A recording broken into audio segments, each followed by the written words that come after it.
Hello friends, कैसे हैं आप लोग। मेरे इस चैनल में आपका बहुत बहुत स्वागत है। और आज देखिए हम पढ़ेंगे जो नेट के जो लास्ट ईयर के क्वेश्चन पेपर हैं वो सॉल्व करेंगे। ठीक है, तो अगर आप नेट की तैयारी कर रहे हैं तो ये आपके लिए बहुत बेनिफिट होगा और लास्ट ईयर के क्वेश्चन आपके लिए। ठीक है, तो आज से मैंने सोचा है कि आपको 10-10 क्वेश्चन डेली मैं पढ़ाऊँगी। ठीक है, तो इनको सॉल्व कराऊँगी। तो अगर आप ये डेली आप ये पढ़ेंगे, रिवीजन करेंगे तो इससे आपको बहुत ज़्यादा बेनिफिट मिलेगा। ठीक है, तो चलिए स्टार्ट करते हैं। देखिए 2010 का जो क्वेश्चन पेपर है वो हम सॉल्व करेंगे। तो इसमें पहला क्वेश्चन पेपर है पहला क्वेश्चन है गीता कपूर कौन है। पहला क्वेश्चन है गीता कपूर कौन है। तो इसमें चौथा ऑप्शन है समीक्षक तथा कला इतिहासकार है। देखिए गीता कपूर एक जानी मानी भारतीय कला समीक्षक और कला इतिहासकार हैं। इनका जन्म हुआ था 1943 में, 1943 में।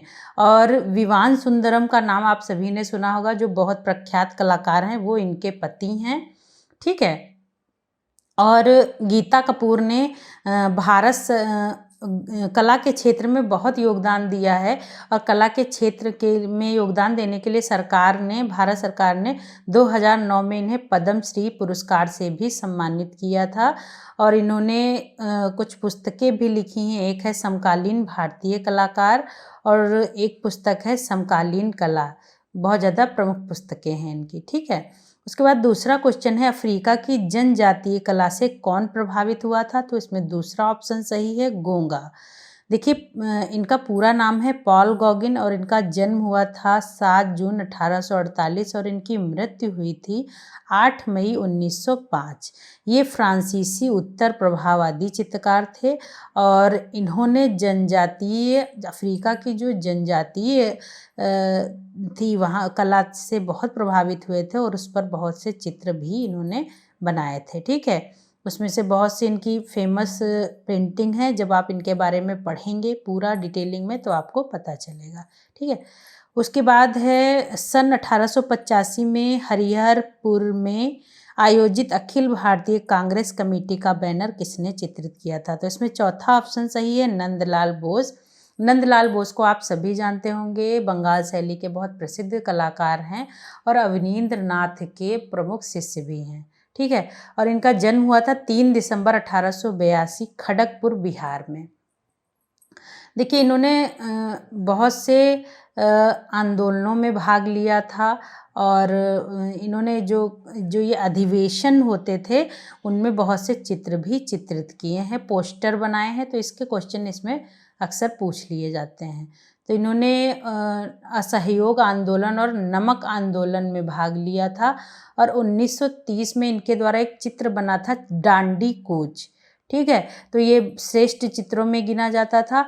और नंदलाल बोस ने 1937 ईस्वी में 1937 में फैजपुर कांग्रेस अधिवेशन के जो मंच बनाया जाता है उसका जो तोरण मतलब द्वार की साज सज्जा इन्होंने की थी। तो क्वेश्चन आ जाता है 1937 में फैजपुर कांग्रेस अधिवेशन का जो तोरण और मंच था किसने साज सज्जा की थी।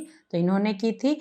उसके बाद 1937-38 ईस्वी में हरिपुरा पोस्टर भी इन्होंने बनाए थे और 1938 में हरिपुरा कांग्रेस अधिवेशन के पंडाल की साज सज्जा का योगदान भी इन्होंने किया था। ठीक है, और एक इम्पॉर्टेंट बात है इनके बारे में, स्वाधीन भारत के संविधान की पांडुलिपि का अंकन भी इन्होंने किया था। ठीक है, बहुत सी पेंटिंग इन्होंने बनाई हैं, बहुत फेमस हैं। जब आप इनके बारे में पढ़ेंगे तो आपको पता चलेगा।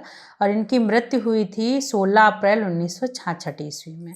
उसके बाद चौथा क्वेश्चन है चित्रकार राजा रवि वर्मा को निम्नलिखित में किसने प्रोत्साहन दिया था। तो इसमें चौथा ऑप्शन है अंग्रेजी शासन ने दिया था। और राजा रवि वर्मा के बारे में भी आप जानते हैं, ऑयल कलर के लिए प्रसिद्ध हैं ये। भारत में सबसे पहले इन्होंने तेल कलर का मतलब प्रयोग किया था। और इनका जन्म हुआ था 1848 केरल के किलिमन्नूर में हुआ था। और इनकी जो शिक्षा थी वो आलमगीर नायडू से इन्होंने प्राप्त की थी। और तैल चित्रकारी का जो इन्होंने सीखा था वो ब्रिटिश चित्रकार थियोडोर जॉनसन से इन्होंने प्राप्त किया था। ठीक है, उसके बाद है 5वां क्वेश्चन, मृत्युशैया पर शाहजहां चित्र का चित्रकार कौन है? तो इसमें तीसरा ऑप्शन सही है, अवनींद्रनाथ टैगोर। और इनकी और भी बहुत सी पेंटिंग हैं जब आप अवनींद्रनाथ के बारे में पढ़ेंगे, ठीक है। जैसे बिल्डिंग ऑफ ताज, शाहजहां के अंतिम दिन, भारत माता, भिक्षा, देवदासी इत्यादि इनके जो है चित्र हैं। और 6ठा क्वेश्चन है, चित्र सूत्र का लेखक कौन है? तो इसमें पहला ऑप्शन सही है, नग्नजीत, ठीक है। विष्णु धर्मोत्तर पुराण में चित्रसूत्र नामक अध्याय लिखा हुआ है, ठीक है, ये वहीं से लिया गया है। उसके बाद 7वां क्वेश्चन है, भारतीय प्रतीक स्वास्तिक किससे विकसित हुआ था? तो उसमें पहला ऑप्शन सही है, सूर्य से। और देखिए स्वास्तिक जो है वो बहुत ज़्यादा प्राचीन काल से भारतीय संस्कृति में मंगल का प्रतीक माना जाता है। जब भी कोई शुभ कार्य किया जाता है तो स्वास्तिक जरूर बनाया जाता है और पूजा की जाती है। और ऋग्वेद में स्वास्तिक को सूर्य का प्रतीक माना गया है और इसकी चारों भुजाओं को 4 दिशाओं पूर्व, पश्चिम, उत्तर, दक्षिण की उपमा दी गई है, ठीक है। उसके बाद 8वां क्वेश्चन है, लिंगराज मंदिर कहाँ स्थित है? तो तीसरा ऑप्शन सही है, भुवनेश्वर। लिंगराज मंदिर भारत की उड़ीसा प्रांत की राजधानी भुवनेश्वर में स्थित है, ठीक है। और यह इस शहर का जो है प्राचीन मंदिरों में से यह एक मंदिर माना जाता है यहाँ पे, ठीक। उसके बाद 9वां क्वेश्चन है, आधुनिक यूरोपीय कला में प्रथम चलित मूर्ति शिल्प का सृजन किसने किया था? तो इसमें पहला ऑप्शन सही है, अलेक्जेंडर काल्डर ने, ठीक है। आधुनिक यूरोपीय कला में इन्होंने ही चलित मूर्ति शिल्प का आविष्कार किया था, सृजन किया था। और कब किया था? 1931 में किया था, 1931 में। और इनका जन्म, अलेक्जेंडर काल्डर का जन्म हुआ था 22 अगस्त 1898 और इनकी मृत्यु हुई थी 11 नवंबर 1976, ठीक है। 10वां क्वेश्चन है, चंडीगढ़ का वास्तुकार कौन था? ली कार्बूजियर, ठीक है, याद रखिएगा अच्छे से, ये क्वेश्चन अक्सर पूछा जाता है। तो इसमें दूसरा ऑप्शन है, ली कार्बूजियर। और देखिए चंडीगढ़ जो है वो भारत का एक केंद्र शासित प्रदेश है जो 2 भारतीय राज्यों पंजाब और हरियाणा की राजधानी भी कही जाती है, ठीक है। और इसका नाम का अर्थ है चंडीगढ़ का चंडी का किला। और यहाँ हिंदू देवी दुर्गा का एक मंदिर बना हुआ है और ये मंदिर आज भी इस शहर में स्थित है, ठीक है। और यहाँ पे देखिए इसमें एक लिखा है चार्ल्स कोरिया, तो इनके बारे में भी आप लिख लीजिएगा। इन्होंने भारत भवन का ये वास्तुकार हैं, ठीक है। भारत भवन के, जो भारत भवन भोपाल में है उसके वास्तुकार हैं ये याद रखिएगा, भी क्वेश्चन पूछा जाता है। तो देखिए ठीक है, अभी ये 10 क्वेश्चन आपके हो गए, इन्हें अच्छे से याद कर लीजिए। इसलिए मैंने 10 क्वेश्चन बताए हैं ताकि आपको पढ़ने में ज़्यादा टाइम ना लगे, याद करने में कम टाइम लगे, ठीक है। अच्छे से याद कर लीजिएगा। अक्सर देखिए क्वेश्चन रिपीट हो जाते हैं, तो ये लास्ट ईयर के क्वेश्चन सॉल्व करना बहुत ज़रूरी है। और बाकी अगर आपको कोई कन्फ्यूज़न है तो आप कमेंट बॉक्स में लिख कर पूछ सकते हैं।